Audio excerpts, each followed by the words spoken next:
Recently,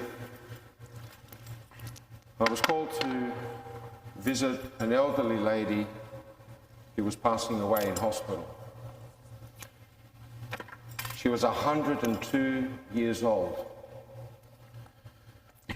had lived a very full and wonderful life,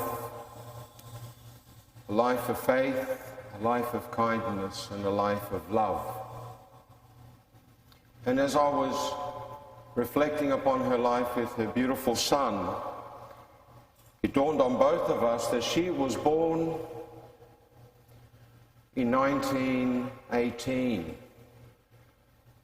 And I said to her son, "What an amazing life. Your mother was born at the beginning of the last global pandemic, the Spanish flu. And she's passing away at the beginning of the next one, 100 years later." And then I began to remember stories that my father told me, who was born during the last global pandemic. And he was a young child as people were attempting to recover after the Spanish flu. He himself lost his own sister, Eleni, at the age of 15. Yet my father and the lady whom I ministered to in hospital recently, and millions upon millions of others, went on after their time of trial and tribulation to go through more trials and tribulations, but also they went on to build a life for themselves, to have families, to raise children, some to enjoy prosperity, and all of them to enjoy the relationships of communion that they had with those around them. We also will get through. We also, like them, will survive. Some of us, many of us, will lose our jobs. Almost all of us will lose income of various levels, and we will get through. Some of us will become ill. Some of us may die. We may lose someone.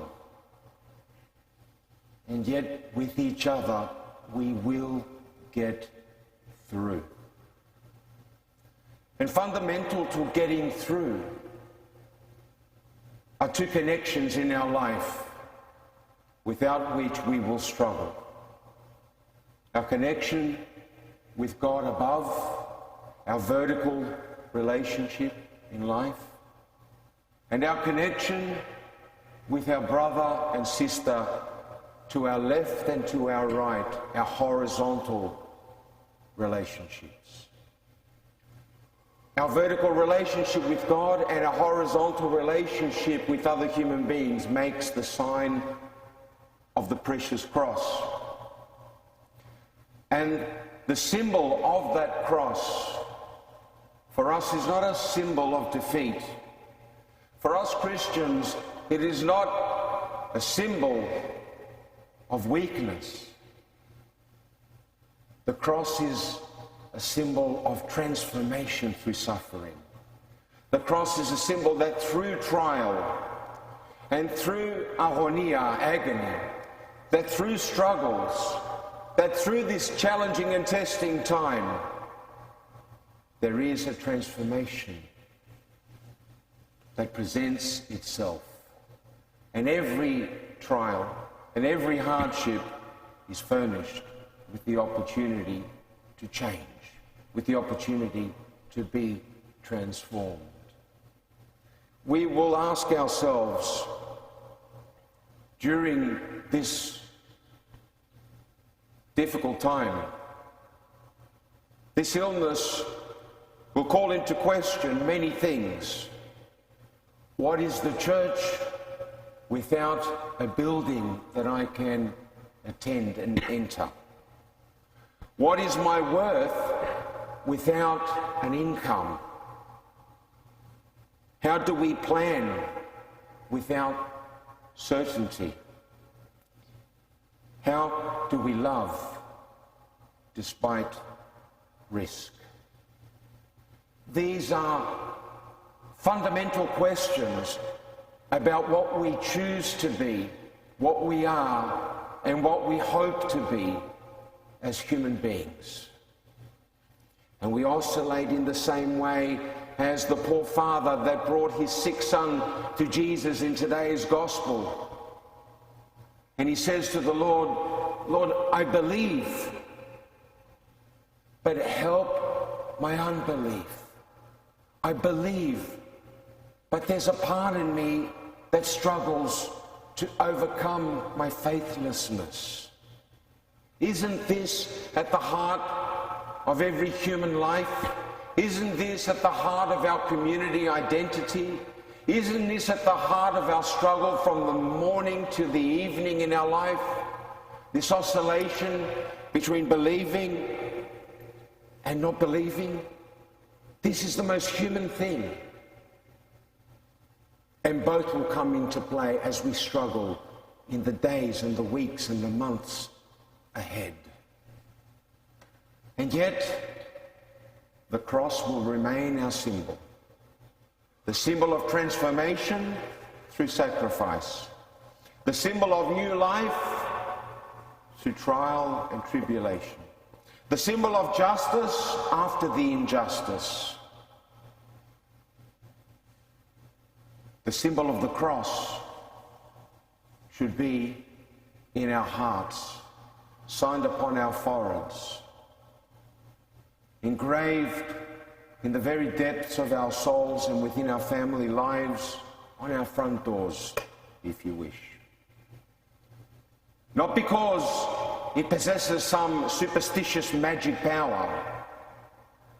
Superstition is far weaker than faith.